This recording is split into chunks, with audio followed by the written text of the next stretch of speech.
kami dari kelompok 1 dari kelas 1C.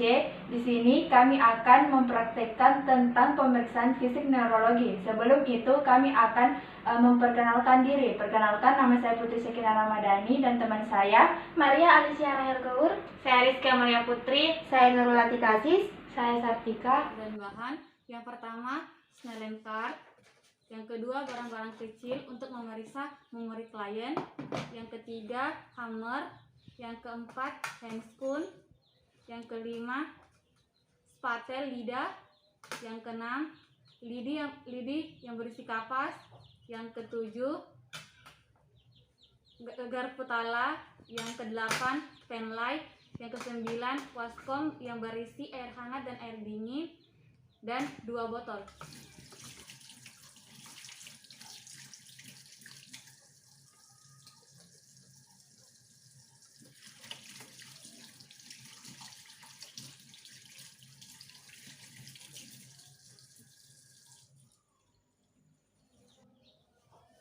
uji kesehatan pasien diri dengan pernyataan sederhana misalnya.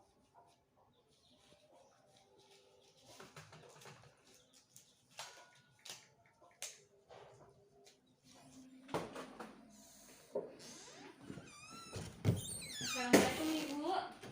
Perkenalkan, nama saya Rizka Maria Putri dari Perawat Poltekkes Kemenkes Makassar. Di sini saya akan melakukan pemeriksaan fisik neurologi kepada Ibu. Apakah Ibu bersedia?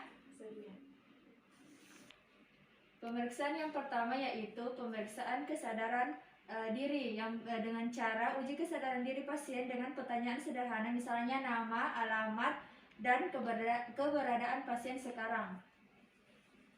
Permisi Ibu, kalau boleh tahu nama Ibu siapa? Nama saya Tika, Alamat Ibu di mana? di Tain, Keberadaan Ibu di mana sekarang? di rumah sakit. Kemudian yaitu pasien diminta berjabat tangan apakah ada kelemahan ekstremitas atau tidak. Ibu, bisakah saya berjabat tangan dengan Ibu? Selanjutnya yaitu pasien diminta menjulurkan lidah dan menutup matanya. Ibu, bisa dibuka maskernya dulu? Bisakah Ibu menjulurkan lidah Ibu? Bisa. Baiklah Ibu. Bisakah Ibu menutup mata Ibu? Baiklah Ibu. Nilai dari GCS yaitu AI 4, verbal 5, dan motorik 6. Secara kuantitatif, kompos mentis Yaitu pemeriksaan fungsi luhur dengan menyediakan 5 benda yang sering ditemui di kesadaran klien, dan pasien disuruh ingat benda tersebut dalam waktu 5 menit. Setelah 5 menit kemudian, pasien disuruh ingat kembali barang tersebut. Bu, bisa disebutkan ini apa? Gunting, Kalau ini, hektar, kalau ini, warna C, kalau ini, pensil, kalau ini. kunci. Baik. Bisa disebutkan kembali barang-barang yang tadi? Pertama itu gunting, hektar, pensil, warna C, dan kunci. Pemeriksaan selanjutnya yaitu pemeriksaan saraf kranial 12. Yang pertama yaitu nervus 1 olfaktorius atau penciuman. Cara pemeriksaannya yaitu sediakan 2 botol yang berisi kopi dan teh dengan bau yang sangat khas. Pasien disuruh tutup salah satu lubang hidungnya, kemudian botol didekatkan, dan kemudian diulang di lubang hidung satunya lagi.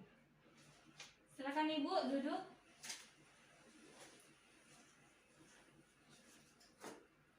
Ibu, silakan tutup salah satu lubang hidung Ibu. Apakah Ibu bisa mencium?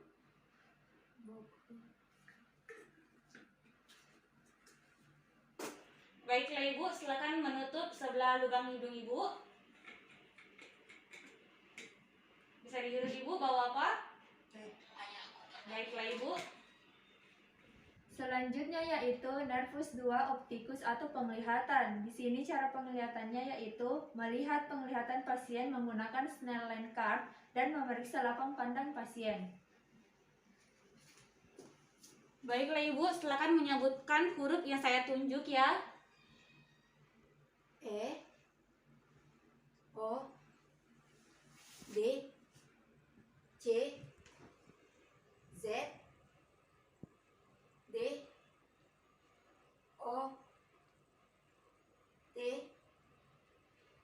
Perhatikan jari saya, tapi tidak boleh menoleh.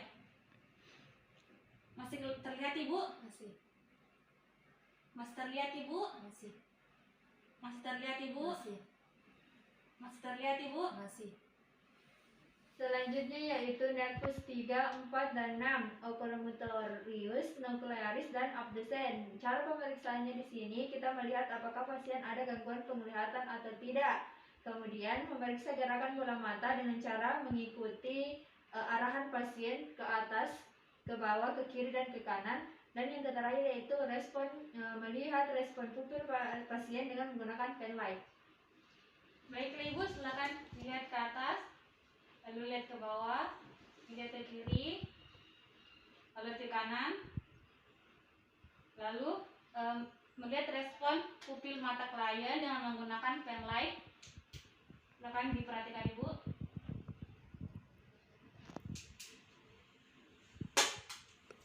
Kemudian yaitu nervus 5 atau trigeminus. Di sini kita tes kekuatan otot masseter pasien dengan cara pasien disuruh menggigit rahamnya dan perawat memegang kedua pangkal rahang pasien dan rasakan kekuatan otot kiri dan kanan. Kemudian yaitu melihat refleks kornea dengan cara sentuhkan kapas di mata pasien. Jika ada rangsangan menyedih berarti baik. Baiklah Ibu, silakan menggigit gigi Ibu. Oke Ibu, bisa dibuka mulutnya. Baik Ibu, lalu meletakkan kapas di bawah mata klien. Apakah jika ada rangsang berarti itu normal? Ya, nervus 7 facialis. Di sini kita mengecek motoris muka pasien dengan cara menyuruh pasien mengerutkan dahi, tersenyum, bersiul, dan mengangkat alis. Kedua, sensasi rasa. Siapkan bahan-bahan seperti gula, garam, atau sesuatu yang asam. Kemudian kita minta pasien untuk menjulurkan lidah. Kemudian kita taruh bahan-bahan tadi di beberapa sisi dan pasien diminta menyebutkan itu rasa apa. Baiklah Ibu, silakan tersenyum, mengkerutkan dahi, bersiul, dan mengangkat alis. Baiklah Ibu, sekarang saya akan menaruh garam dan gula. Silakan menjulurkan lidah. Lalu Ibu bisa dirasa ini rasa apa? Gula, Lalu ini? garam. Baiklah Ibu. Ya, nervus 8, vestibulocularis. Pemeriksaan pendengaran. Di sini kita menggunakan garpu tala. Baiklah Ibu, ini saya akan dekatkan ke telinga Ibu. Jika terdengar suara mendengung sampai tidak terdengar, silakan Ibu bilang.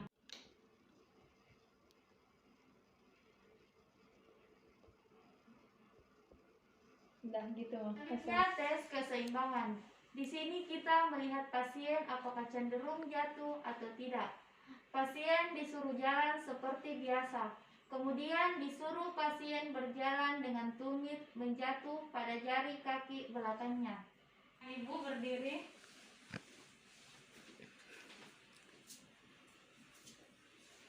Silakan Ibu berjalan biasa.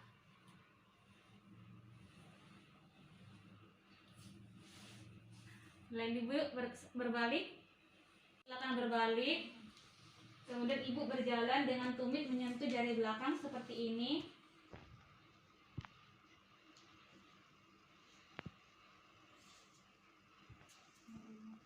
Ya baik, Ibu duduk kembali.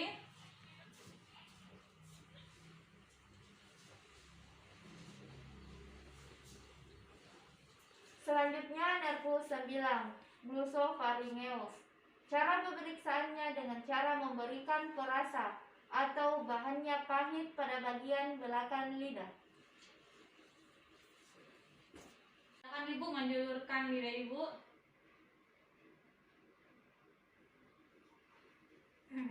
Nerves 10 vagus, reflex gags. Di sini kita menggunakan spate lidah. Kita meminta pasien untuk membuka mulut, kemudian menjulurkan lidah, kemudian memasukkan spatel sampai pangkal lidah. Apakah ada refleks muntah atau tidak?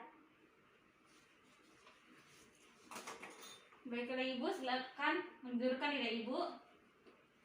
Refleks menelan, palpasi bagian leher pasien, kemudian meminta pasien untuk menelan air ludah dan rasakan apakah ada refleks menelan atau tidak.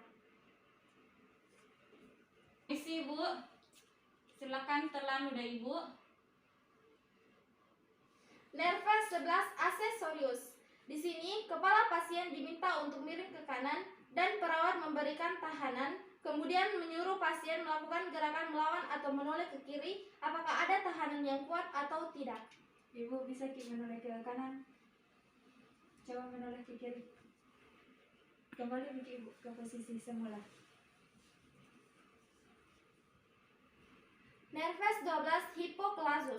Pasien disuruh menjulurkan lidah dan sejajar dengan garis tubuh, kemudian menggerakkannya ke kanan dan ke kiri. Ibu silahkan menjulurkan lidah, gerakan ke kanan, ke kiri. Oke, terima kasih Bu. Ibu silahkan berbaring. Permisi ya Bu. Tanda kernik. Fleksikan kaki pasien 90 derajat, kemudian kita ekstensikan. Apabila pasien mengeluarkan nyeri, maka kening positif. Permisi Ibu. Apakah ada nyeri Bu? Refleks Brudzinski. Pasien berbaring dalam sikap telentang, tangan kanan ditempatkan di bawah kepala pasien yang sedang berbaring. Tangan pemeriksa yang satu lagi ditempatkan di dada pasien untuk mencegah diangkatnya badan. Kemudian kepala pasien difleksikan sehingga dagu menyentuh dada. Brudzinski positif bila gerakan fleksi kepala disusul dengan gerakan fleksi di sendi lutut dan panggul kedua tungkai secara reflektorik. Permisi Ibu.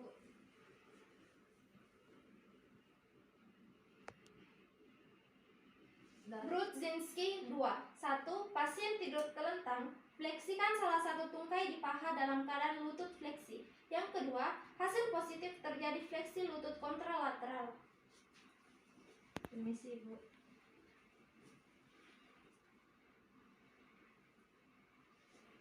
Untuk pemeriksaan sensorik, kita siapkan air dingin dan air panas, kemudian kita siapkan benda yang sedikit tajam. Pasien diminta untuk memejamkan mata, perawat menyentuh area tangan pasien di tangan kanan, lalu meminta pasien menunjuk tangan kirinya mana area yang disentuh perawat.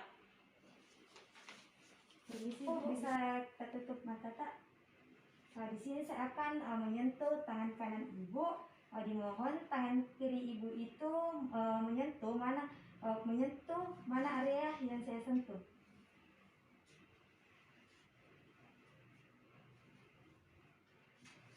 Siapkan baskom berisi air panas dan air dingin, kemudian perawat sentuhkan kepada pasien dan menanyakan apa yang dirasakan oleh pasien.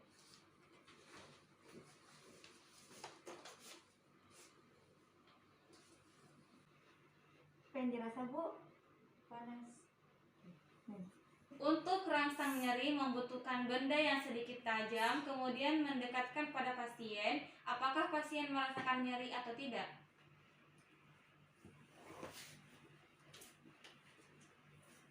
Permisi Bu, apakah Ibu merasakan nyeri atau tidak? Tidak. Selanjutnya, pemeriksaan motorik. Di motorik ini kita akan melihat tonus otot dan juga kekuatan otot tonus. Otot biasanya kita bisa lihat dengan cara meminta pasien untuk menggenggam erat. Yang kita rasakan di sini ada kontraksi otot, yaitu tandanya tonus otot positif. Pada kondisi pasien tertentu atau ada kelemahan, maka kita tidak akan bisa merasakan tonus otot. Permisi Bu, bisa genggam tangan. Selanjutnya, untuk menilai kekuatan otot ini ada 5. Kalau misalnya pasien bisa melawan gravitasi sesuai perintah, kemudian dilakukan penekanan tidak turut, maka skornya 5. Meminta pasien mengangkat tangan, lalu perawat menekan dan meminta pasien menahan tangannya. Jika tidak, turun sama sekali, berarti kekuatan ototnya 5. Namun, kemudian jika pasien bisa mengangkat tangan melawan gravitasi, kemudian memberi tekanan agak turun sedikit, itu berarti skornya 4. Kalau misalnya kita memberi tekanan tapi turun, sangat bisa tidak menahan tekanan yang perawat berikan, itu skornya 3. Kalau misalnya pasien bisa mengangkat tangan tapi sangat lemah, kemudian jatuh kembali karena sangat lemah, belum diberikan tekanan, dia sudah jatuh, berarti skornya 2. Kemudian kalau misalnya pasien disuruh mengangkat tangan tapi tidak bisa, tapi ada keinginan, kemudian kita raba ada tonus ototnya masih terasa, berarti skornya 1. Kemudian jika pasien tidak bisa mengangkat tangan tapi ketika kita raba tidak ada tonus otot sama sekali, berarti skornya 0. Ini untuk kekuatan otot. Permisi Bu, bisa kita angkat tangan tak?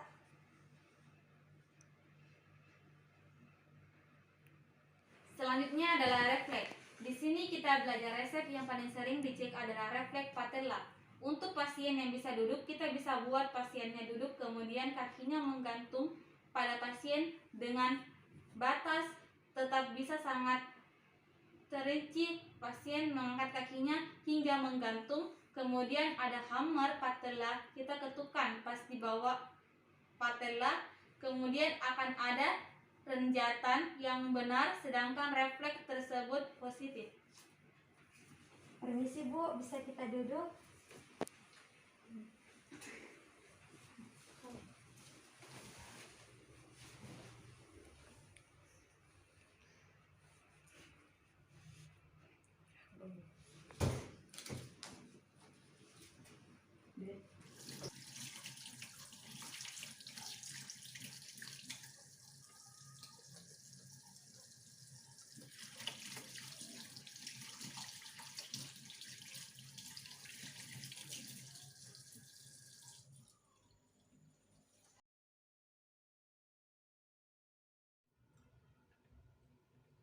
Itulah tadi video dari kelompok kami, kurang dan lebihnya mohon dimaafkan. Wabillahi taufiq wal hidayah. Assalamualaikum warahmatullahi wabarakatuh.